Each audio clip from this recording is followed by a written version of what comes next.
इसको शुरू करने के लिए आपको क्या क्या देना पड़ सकता है ये मैं आपको बताता हूँ। लाइसेंस प्राप्त करने के लिए आपको निजी सुरक्षा एजेंसी विनियम अधिनियम PSARA के तहत लाइसेंस प्राप्त करना होगा। आप समझ गए ना, PSARA के तहत लाइसेंस प्राप्त करना होगा। यह सुनिश्चित करें कि आप अपने राज्य के नियमों और विनियमों का पालन करते हो। ये लाइसेंस आपको तभी मिलेगा जब आपने कोई सरकारी कानून का उल्लंघन नहीं किया होगा, क्योंकि इसमें आपकी बहुत ज़्यादा जिम्मेदारी बढ़ जाती है, क्योंकि आपके अंडर में एक सिक्योरिटी एजेंसी चलेगी और जिसमें बहुत सारे लोग काम करेंगे और वो डिसिप्लिन में भी काम करेंगे, इनडिसिप्लिन में भी काम करेंगे। तो इन सबको मैनेज करने की जो है आपको कला होनी चाहिए, आपको उस सबको मैनेज करने की। यह सुनिश्चित करें कि आपके राज्य में इसका जो नियम है, उस नियम का गाइडलाइंस है, उसको आप पूरी तरह पढ़ लें। लाइसेंस के लिए आवेदन करने से पहले आपको आवश्यक दस्तावेज जैसे एकत्रित करनी होगी। जैसे व्यवसाय का नाम, आपने अपने व्यवसाय का नाम क्या रखना है ये आपको डिसाइड करना होगा। आपको एक ऑफिस बनानी होगी, आपका इसका एक निदेशक मंडल बनाना होगा। इस व्यवसाय का जो एक है वो हेड ऑफ द बॉस बनाना होगा उनको, सदस्यों का विवरण। और ये एक NGO की संस्था के नाम से आपको रजिस्ट्रेशन कराना पड़ेगा, तभी आपको ये आसानी से लाइसेंस मिल जाएगा। क्योंकि इसमें किसी एक पर्सन का स्वामित्व रहता है, तो इसमें आपको कभी दिक्कत हो सकती है, बट इसमें कई सारे पर्सन का अगर स्वामित्व रहता है तो इसमें आपको दिक्कत नहीं हो सकती है।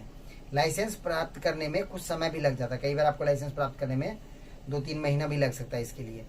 यह व्यवसाय योजना के लिए आपको लक्षित बाजार, आपको ये भी डिसाइड करना होगा कि आपका किस तरह के आपके कस्टमर्स होंगे, किस तरह के कस्टमर्स में आपको इतनी सिक्योरिटी प्रोवाइड करनी है, ये भी आपको डिसाइड करना होगा। ठीक है, उदाहरण के लिए जैसे आवासीय हो गया, वाणिज्यकरण या औद्योगिक, किस टाइप के आप जो है गार्ड प्रोवाइड करेंगे, या तो आप तीनों कर सकते हैं। इसके लिए आप लाइसेंस लेते टाइम ये चीज़ क्लियर कर लें। अपने परिचालन क्षेत्र में परिभाषित करें, मतलब आप जो काम करेंगे इसके बारे में सभी चीज़ आप लाइसेंस वालों से एक बार आपको क्लियरली पूछना चाहिए, इस तरह की सिचुएशन में हमें क्या करना है। आवश्यक उपकरण और वर्दी का निर्धारण, जो आप सिक्योरिटी गार्ड एजेंसी चलाएंगे उसके लिए आपको वर्दी का कलर, वर्दी का डिजाइन, वर्दी का जो है ड्रेस का जो पूरा सेटअप है ये आपको पहले बताना पड़ेगा। जो इस टाइप का मेरा जूता रहेगा, इस टाइप का बैच रहेगा, इस टाइप का ID कार्ड रहेगा, इस टाइप का ये रहेगा, ये सारी चीज़। अपनी सेवाओं के लिए मूल्य निर्धारित करना, ये जो आप किसी को सेवा देंगे, जो आपकी गार्ड की, अगर कोई आपके गार्ड द्वारा आप अपने यहाँ गार्डिंग कराना चाहता है तो उसको आप कितना पैसा लेंगे, इसका भी आपको डिक्लेयर करना पड़ेगा। ये किसको डिक्लेयर करना पड़ेगा? जिसको आप अपना गार्ड प्रोवाइड करेंगे। तो ये सब चीज़ें आपको करनी पड़ेगी। यह विवरण रणनीति विकसित करना होगा, पूरा विवरण आपको डिटेल भरना होगा। साथ में समय समय पर जो आपके गार्ड्स होंगे उसको आपको प्रशिक्षित करना होगा।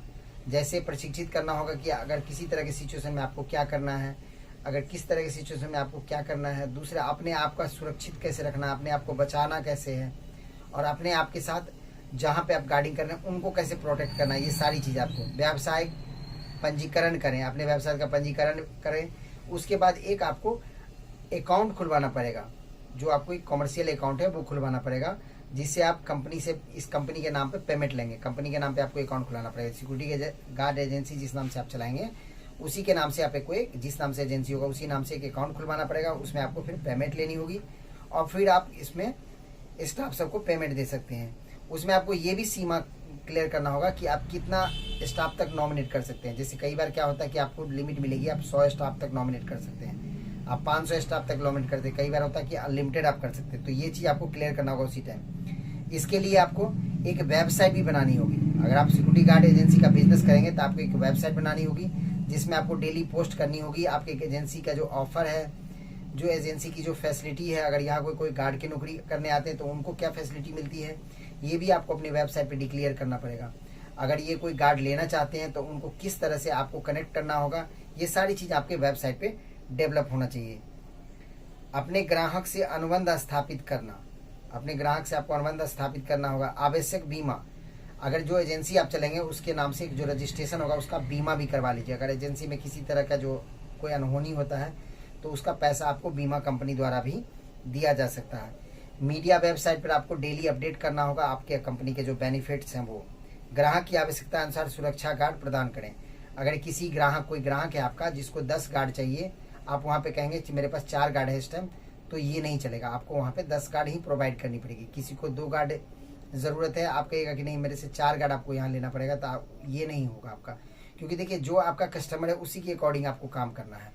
तो सिक्योरिटी एजेंसी में ये सारी चीज करनी पड़ेगी। अपने कर्मचारी के प्रदर्शन की निगरानी, आपके कर्मचारी किस तरह का काम करना पड़ता है, काम कैसा करता है, इसकी शिकायत कहीं बार आती है तो आपको इसका फिजिकल वेरिफिकेशन करके चेकआउट करना पड़ेगा कि आपके कर्मचारी क्या रिस्पॉन्सिबिलिटी तरीके से काम नहीं करते, ये भी आपको मॉनिटरिंग करना पड़ेगा। और दूसरा, जिस टाइप के कर्मचारी हैं उनको उसी टाइप का जगह दे दीजिए ताकि वो और अच्छे तरीके से कर पाए। ठीक है, अपने गांव ग्राहक के अनुसार उसकी जो आवश्यकता है उसको समझें। दूसरा, समय समय पर अपने ग्राहक को, जो आपके सिक्योरिटी गार्ड हैं, उनका फिजिकल एक्टिविटी भी करवाएं। जैसे होता है एक्सरसाइज